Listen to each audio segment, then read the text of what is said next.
யாரும் எதிர்பாராத சூழலில் தாவேகா வெற்றி பெற்றது. ஆட்சி அமைக்க இடதுசாரிகளை அவர்கள் அணுகினார். சிபிஐ, சிபிஎம், விடுதலை சிறுத்தைகள் சேர்த்தே நான் சொல்கிறேன், நம்மை அவர்கள் அணுகிய பொழுது திமுக ஆட்சி அமைக்க வாய்ப்பில்லை, அதிமுக ஆட்சி அமைக்க வாய்ப்பில்லை, தாவேகா தான் ஆட்சி அமைக்க வாய்ப்பு இருக்கிறது. ஆதரவு நம்மிடம் கேட்டு விட்டார்கள்.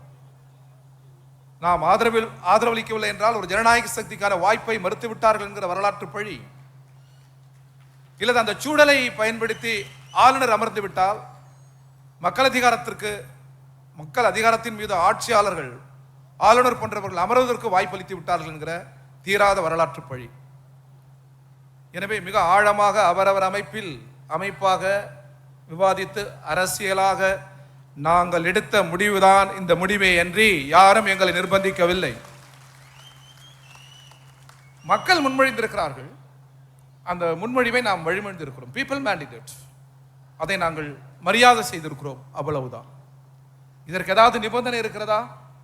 நீங்கள் சொல்லுவது போல் சோபா, கல்லாப்பட்டி, ஒருபோதும் விடுதலைக்கு போராடுகிறவர்கள் அருகில் அந்த சோபா பெட்டியும் வராது, கல்லாப்பட்டியும் வராது, வந்ததாக வரலாறும் இல்லை. நண்பர்களை, தோழர்களை, முழுக்க முழுக்க அரசியலாக நாங்கள் முடிவெடுத்தோம். திமுக அதிமுக இணைவதில் என்ன பிரச்சனை என்கிறார்? அது ஜனநாயக இயக்கங்கள் எப்பொழுது கொண்டாலும் இணையலாம், அது கேள்வி அல்ல. ஆனால் ஆளுநர் காய் நகர்த்துவதுதான் கேள்வி. காலதாமதம் செய்து அவர் அமர்ந்து விடக்கூடாது. இந்த நோக்கத்தை தவிர ஆதரவு அளித்து எங்களுக்கு வேறு எந்த நோக்கமும் இல்லை என்பதை இந்த மேடையிலிருந்து பகிரங்கமாக நான் பதிவு செய்ய விரும்புகிறேன். முழுக்க முழுக்க ஜனநாயகம் தான். எனவே நிபந்தனை இருக்கிறதா? இருக்கிறது. என்ன நிபந்தனை? செக்குலரிசம். உலகத்தில் வேற எந்த நாட்டிலும் இல்லாத பன்முகம் நிலவுகிறது. இந்த பன்முகத்தின் அடித்தளம் சார்பின்மை.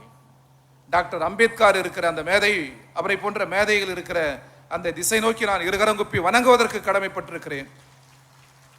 உலகத்தில் வேற எந்த நாட்டிலும் பன்முகத்தின் அடித்தளமாக சார்பின்மை இல்லை. பல மொழி பேசுகிற நாட்டிற்கு எது மொழி? பல்வேறு இனங்களில் கூட்டிசேவாக இருக்கிற இந்தியாவிற்கு எது ஒரு தேசிய இனம்? இந்தியாவின் மதம் எது? சொல்ல முடியாது. காரணம் சார்பின்மை. அந்த மத பன்முகத்தின் அடித்தளமாக இருக்கிற மத சார்பின்மையை குறிவைக்கிற RSS, பிஜேபி, இவர்கள் தான் எங்கள் அரசியல் பகையே அன்றி இதர ஜனநாயக சக்திகள் எங்களுக்கு பகை இல்லை என்று பலமுறை நாங்கள் பிரகடனம் செய்துவிட்டோம். நண்பர்களே, இது பேராபத்தாக இருக்கிறது. ஒன்றிய அரசால் இன்றைக்கு நாடு சிதறக்கூடிய பேரபாயம் இந்த அபாயம். எனவேதான் RSS, பிஜேபியை தடுப்பதற்காக கடும் முயற்சிகளை தொடர் திருமாவர்களை மேற்கொண்டார், இடதுசாரிகளை மேற்கொண்டோம், ஜனநாயக சக்திகளை மேற்கொண்டோம். அது நிறைவேறிருக்கிறது தமிழ் மண்ணில். இனி செல்லும் இடமெல்லாம் செய்தி.